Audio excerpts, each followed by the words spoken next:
En la toma de YPF, con lo que ha sido claramente mala praxis, en su momento se activaron las mecánicas judiciales en los Estados Unidos y Argentina va a tener que pagar de una deuda mucho más grande, por lo menos 4.900, casi 5.000 millones de dólares por esto. Habrá que ver de qué modo, en qué tiempo, si esto será una deuda que tendrá que asumir también la próxima administración, sea del color político que sea. Saludo al doctor Alberto Rujolequier para empezar a hablar un poco de este tema. Doctor, un saludo muy cordial. Buenas tardes. Buenas tardes para vos, Pepe. La verdad, un gusto estar con ustedes siempre. Lo Es mismo correcto lo que digo. vos decís. La verdad es que el tema de YPF Mm, adoleció de un tema de mala praxis. mm. Ya cuando en el año 2012 YPF fue expropiada o nacionalizada, como quieras llamar, en realidad no fue nacionalizada, porque el Estado argentino lo que hizo fue expropiar el 51% de las acciones. No expropió el 100% de las acciones de YPF. En aquel momento que estaba en el poder de Repsol, luego de varias negociaciones llegaron a un entendimiento que en su momento se consideró oneroso, dándole bonos del gobierno argentino a Repsol por 5.000 millones de dólares.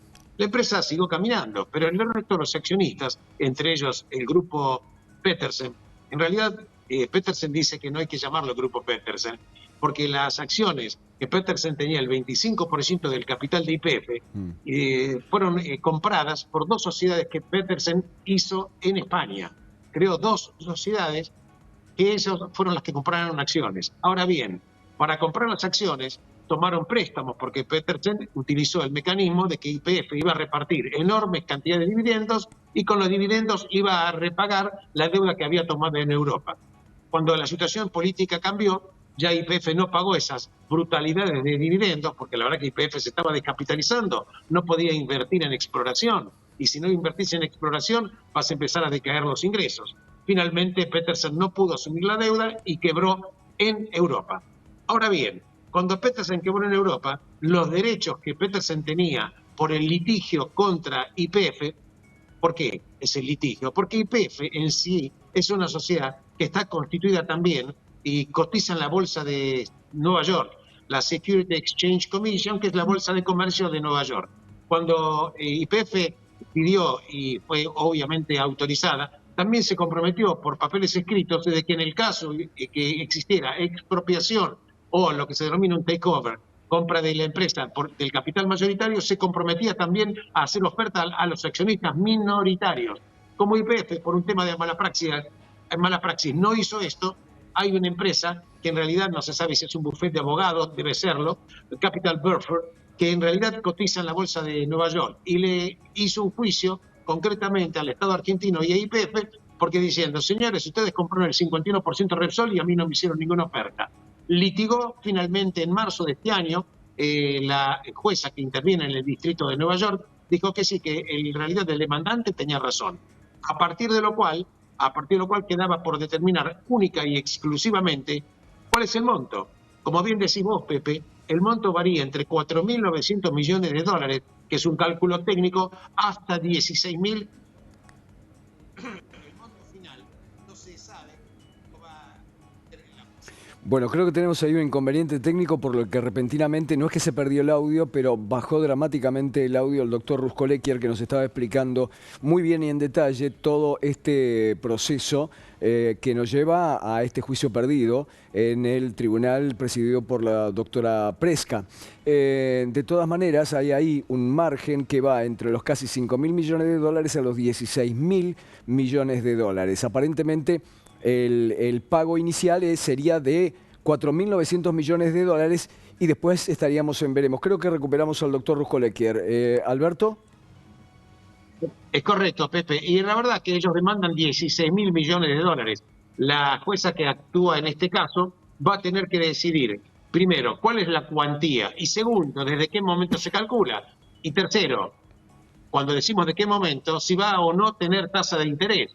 Todo haría suponer, digo, en principio, que posiblemente la cifra no llegue a 16.000, pero tampoco puede ser que sea 4.900. Si se partiera la diferencia en una negociación, que por supuesto aceptaría, estaríamos hablando de una cifra de 7.500 millones. Entonces, si vos tomás los 5.000 millones de dólares que el gobierno argentino pagó a Repsol y el monto que ahora actualmente va a resultar, quizás eventualmente puede llegar a haber pagado el gobierno argentino más de lo que YPF podía llegar a valer. En este momento, mientras vos y yo hablamos, Pepe, la acción de YPF cotiza aproximadamente en $15.50 cada unidad, con lo cual el valor de mercado de YPF hoy estaría en 12.000 millones de dólares. Recordando que en épocas mucho más problemáticas para YPF llegó a valer 2.000 millones de dólares. La pregunta es, ¿hubo mala praxis? Sí, hubo mala praxis. ¿Por qué sucedió? Bueno, no hay mucha explicación. Creo que cuando se toman decisiones políticas, también hay que tener en cuenta que tiene que haber un cuerpo de profesionales que tiene que evaluar no solamente la parte económica, no solamente la parte política, sino también la parte jurídica. Son empresas enormes que cotizan en bolsas de otros países. Entonces, el respeto legal es absolutamente fundamental. Esto es un tema, esto es independiente si el país quiere o no tener una empresa propia que esté nacionalizada. El hecho jurídico es que hubo un tema de mala praxis. Esto realmente sin considerar estos gastos, los enormes honorarios que fueron pagados para los profesionales que intervinieron en este litigio y todo el endeudamiento que tuvo que tener Argentina para hacer frente a esta demanda. Este es el tema en cuestión. YPF sería, cuando se llegue a un acuerdo, finalmente el 100% ya de una sociedad del Estado con todos estos avatares y toda esta problemática económica. Como siempre, el Estado con un pozo sin fondo para lo que son los dineros públicos, en buena medida dineros nuestros, o si se trata de una empresa mixta o con participación de capital privado, eventualmente dilapidando con estas decisiones el capital que no le corresponde administrar, al menos de esa manera. Varias preguntas a partir de la exposición que muy bien has hecho con esta clara explicación. Primero, ¿hay una fecha de pago o un pago posible como para que estas acciones no crezcan en el volumen de dinero global que habrá que pagar después? No, porque el monto lo va a definir, Pepe, muy buena tu pregunta, el monto lo va a definir Loretta Presca, que es la jueza que intervino en el caso. Ella va a poner un monto, esto es independiente, desde luego, cómo pueden llegar a transar con el gobierno argentino. Pago que va a ser realizado seguramente en bonos. Argentina no tiene la posibilidad de pagar absolutamente nada porque no tiene dólares directamente en el Banco Central. Hoy el Banco Central está casi en 8.000 millones de dólares de reservas negativas. Obviamente va a ser lo que hizo eventualmente con Repsol, emitirá, por supuesto, bonos y en su momento el tema le quedará a otra administración que tenga que hacer frente al pago de la deuda. Simplemente quiero recordar a la gente que YPF en su momento tenía el autoabastecimiento petrolero. Argentina era suficiente en su suministro petrolero. Y luego, por las decisiones políticas a través de los años, totalmente desacertadas, y la Argentina tuvo que empezar a importar energía, importar petróleo, importar gas, con lo cual esto le costó en los momentos más aciagos de la Argentina casi 20.000 millones de dólares en importación de energía. Es algo totalmente increíble. Pero bueno, esta es la historia y vamos a ver si el futuro va a ser un poquito más promisorio. Doctor, a lo mejor te meto un poco en un terreno que es más jurídico y no tanto económico, que es el de tu expertise, pero de todas maneras tengo que preguntártelo. ¿Y qué hacemos los ciudadanos? ¿Nos quedamos inermes ante esto? ¿No hay forma de accionar judicialmente contra decisiones tomadas por mala praxis del Estado? Te voy a explicar. Hay un tema que es el siguiente. Primero, la justicia norteamericana, Loretta Presca dijo, la demanda no es contra YPF, lo deslindó. Dijo, la demanda es contra el gobierno argentino. Lo que resuelva en Estados Unidos va a ser un tema económico. Ahora bien, ¿quiénes van a litigar contra el Estado argentino?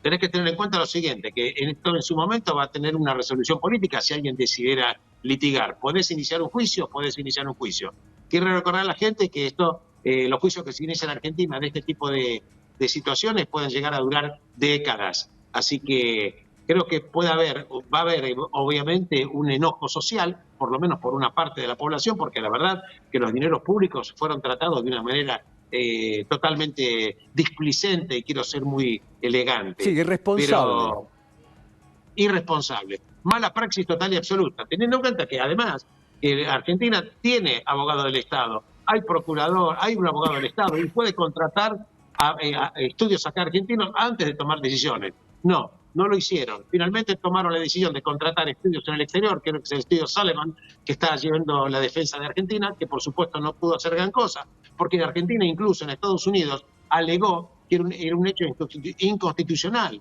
¿Por qué? Porque hace unos meses la misma jueza, cuando había hecho un fallo diciendo que Argentina es responsable, Argentina quiso apelar a la Corte Suprema norteamericana. ¿Y sabe lo que le contestó la Corte Suprema norteamericana? La Corte Suprema norteamericana le contestó que nosotros en Estados Unidos solamente la Corte evalúa y da soluciones a problemas de constitucionalidad. Acá simplemente es un tema comercial del deudor y del acreedor. Si cumplió o no cumplió. Así que no hubo un recurso de inconstitucionalidad del fallo de la libreta fresca, con lo cual Argentina va a pagar, no te quepa la menor duda. Va a ser una cifra entre 4.900 y 16.000 millones de dólares. Así que este es el tema. Este es el tema en cuestión. Por dogmatismo político, mala praxis económica y también mala praxis jurídica. Ayer escuchaba al doctor López Murphy que daba una explicación muy interesante por la cual, si se hubiera confiado en los expertos jurídicos argentinos, tal vez hasta se hubiera podido traer a jurisdicción argentina de alguna manera el juicio que se iba a llevar adelante. O sea que falló por todas partes. A mí a esta edad, Sí. por lo pronto, doctor, lo que me hace ruido es que los ciudadanos sigamos siendo perjudicados con el patrimonio argentino y no pase nada, no pasa absolutamente nada. Pepe, te digo la verdad que los políticos aquí en la Argentina, no hablo de ningún partido político en particular para que quede totalmente claro el tema. En líneas generales, la agenda política de los políticos está disociada, desgraciadamente digo, de la gente y desgraciada de los intereses. Respecto de traer a jurisdicción argentina el juicio es un poco problemática, te digo porque yo tengo abogados también en mi consultoría, y te voy a decir lo siguiente, que hay un tema que es fundamental. En la legislación para este tipo de casos se dirime en Nueva York porque YPF cotiza en la bolsa de Estados Unidos. Ergo, acepta la jurisdicción norteamericana para el incumplimiento y las demandas. ¿Correcto? En consecuencia, esta es la situación. Ahora, si hubiera venido a legislación, a jurisdicción argentina, la pregunta es lo de siempre. ¿Cumplió YPF con los compromisos firmados ante la bolsa norteamericana? No, no los cumplió. YPF fue el que firmó este tipo de situaciones. Y luego de 30 años, no lo cumplió. Recuerdo a la gente que YPF cotiza en la bolsa de Nueva York desde el año 1993, hace 30 años. Con lo cual, venir a desayunarse ahora con que esto fue un error, me parece un poco escandaloso. Sí, la verdad que hubo una mala praxis totalmente espantosa. Doctor, interesantísima la charla y la explicación que usted nos da y vamos a seguir en contacto porque me parece que esto va a dar para mucho todavía. No te quepa la menor duda, te agradezco la gentileza de estar comunicados. Un saludo. El doctor Alberto